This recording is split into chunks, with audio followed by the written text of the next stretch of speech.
আসলে ভিডিওটা দেখেন, এখানে আওয়ামী লীগকে নিয়ে কিছু প্রশ্ন করা হয়েছে, উত্তরে কি জবাব দিল উনি। শেখ হাসিনার কথাবার্তা তো এখন সব আছে, মিডিয়াতে সব বেরিয়ে আসছে। ভাষায় কথা বলুন, বলেন সাবেক মাননীয় প্রধানমন্ত্রী। সাবেক মাননীয় না, সাবেক মাননীয় না, সাবেক খুনি স্বৈরাচার সরকার সে। এজেন্ট আপনি কোনো পেশাদার সাংবাদিক নন, আপনি কোনো পেশাদার সাংবাদিক হওয়ার যোগ্যতা রাখেন না।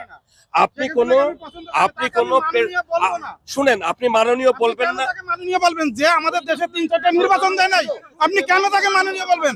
কেন আপনি মাননীয় বলবেন তাকে? না, সে আমাদের হত্যা করছে এতগুলো মানুষ, আপনি কেন? হত্যাকাণ্ড তো বিচারে প্রমাণের ব্যাপার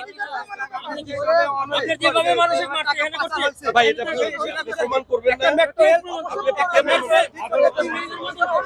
জানেন আপনি? ভাই, আমরা বুঝতে পারছি